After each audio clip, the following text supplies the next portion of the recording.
Welcome to the final assignment in EDL 851. This is our case study.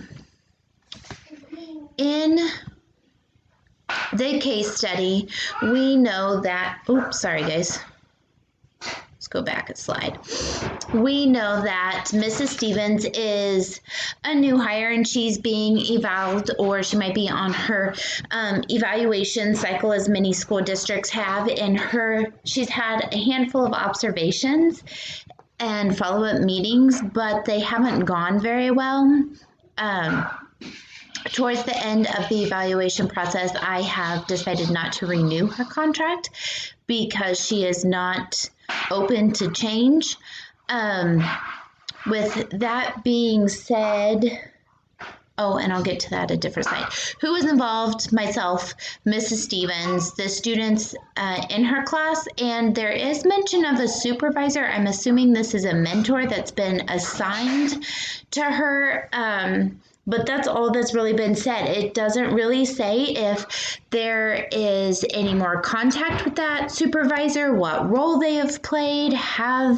Towards the end, it mentioned something about the supervisor not providing any assistance throughout the school year.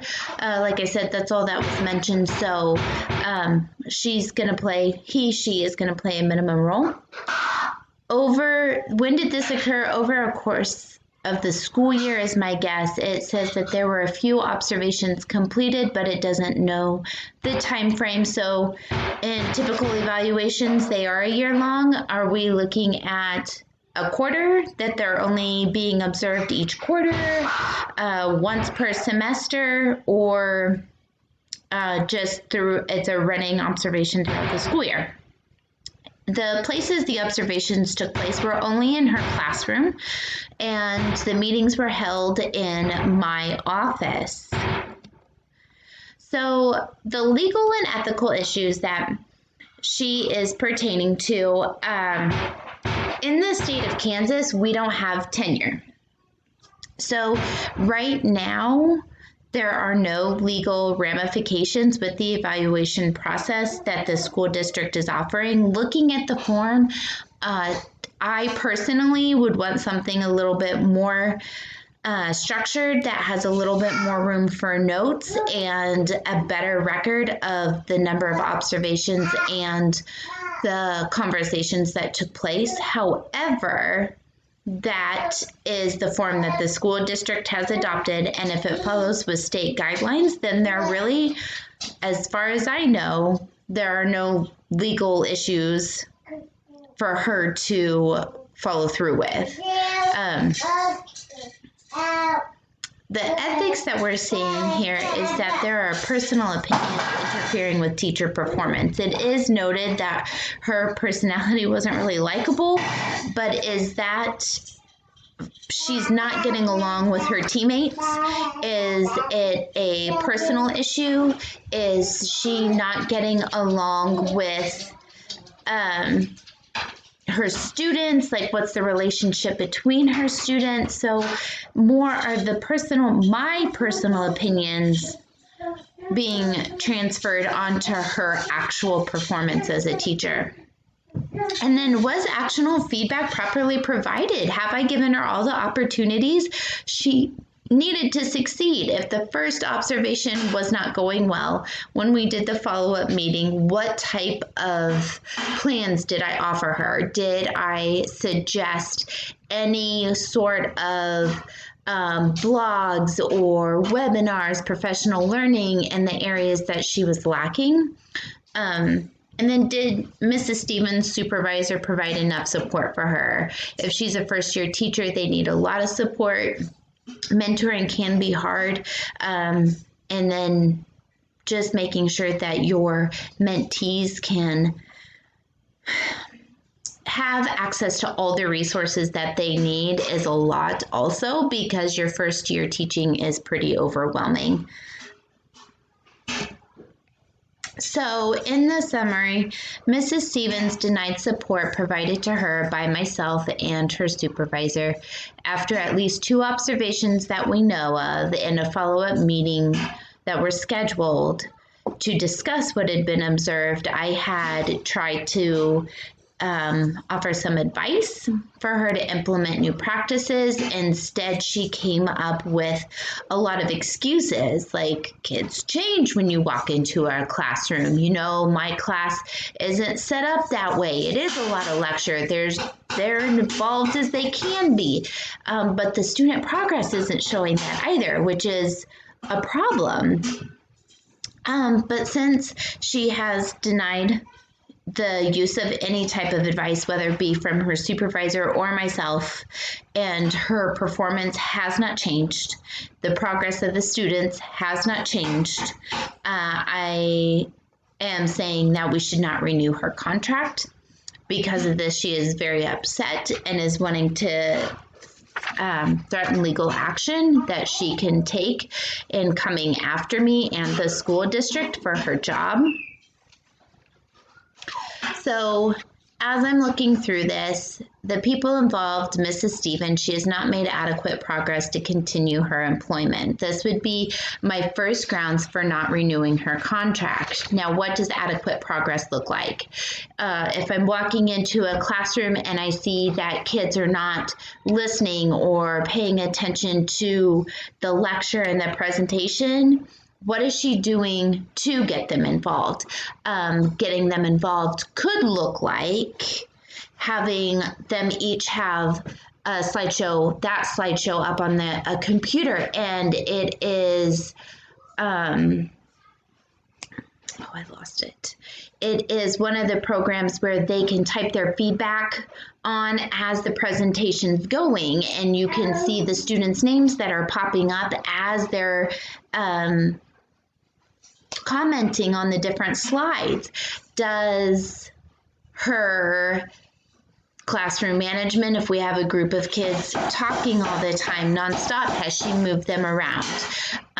What has she done to get her class more involved is a big part of this case study. As a principal, I have the responsibility for my students' and employees' success. So student success is a priority, and if I don't have good teachers, then I don't have success of students.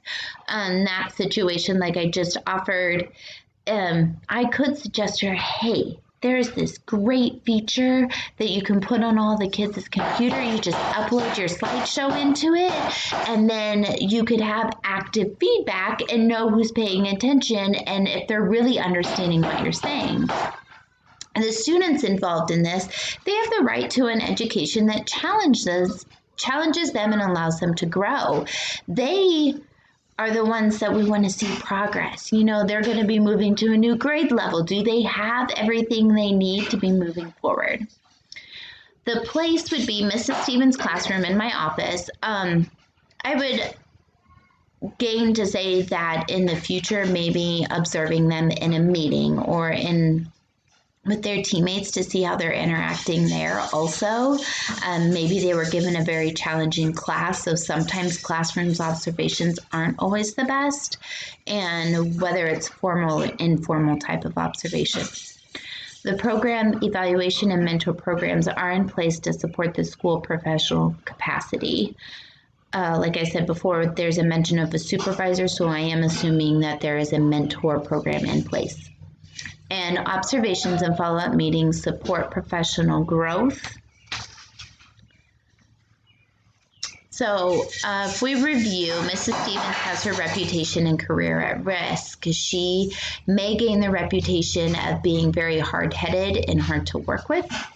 Her ability to handle the situation and any future obstacles can impact her potential to get hired in another school district. So if she has that reputation of not working well with others and not taking advice and kind of doing things her own way, other principals may not want her on their team.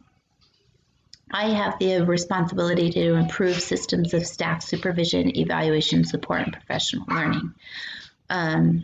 I also have the responsibility to promote school improvement and student success. My reputation as a fair, ethical, and supportive leader is at risk if I don't follow along with school procedures, district procedures. Then I may not be getting a good reputation as a person that's proactive and willing to make the changes necessary for my staff and my students to succeed. The morals around the school might be affected. She could have good relationships with other people in the building. She could have good relationships with the students, but her performance is what's going to get her in trouble. So 6, option 1, take no action. Just go ahead and let it ride out and see what happens to avoid any sort of legal problems. Option 2, reassess the number of observations, professional learning opportunities that have been offered and follow-up meetings. Review interactions with Mrs. Stevens and her supervisor. Option 3, advise Mrs. Stevens on the professional learning she needs to acquire, create an improvement plan with Mrs. Stevens, and follow up with her after each observation and document the progress she has made. Like I said before, I would like to see something more clear cut, and that allows for written documentation instead of check boxes, or for continue with current evaluation process, and Mrs. Stevens will not have her contract renewed, which may lead to legal action. So the pros and cons. Option 1, no legal action. Con, staff opinion of me as proactive leader is not strong. Student success is weakened, and teachers may lose motivation for continuing to improve their own practices. If they see someone else getting to slide by, they might begin to slide as well. Option 2, pro, review the information to make sure all steps were followed properly. This protects the district from a lawsuit. If I know I followed all the procedures that the district has laid out for me, she will not have a leg to stand on. That can be time consuming. Option 3, Mrs. Stevens keeps her job and has a second chance to improve her teaching practices. Relationship between Mrs. Stevens and myself has the opportunity to improve. The con, Mrs. Stevens may not improve her teaching practice at all, and then I'm stuck with a tenured teacher. Option 4, is just to move forward with the district policy. I will have the opportunity to hire a new teacher. The con is the building morale may decrease depending on her relationship with everyone. Best option would be not to renew. Based on the information that we were given, she did not meet the qualifications to have her contract renewed. Student progress was not high, and that is our main focus as educators. She was harsh to work with. She was not accepting of other people's advice and willing to change, which is not a person you want on your team when you're trying to build a strong community. If tenure was not an option, and the evaluation system was a little bit different, I would continue with option 3 because I think it has the best.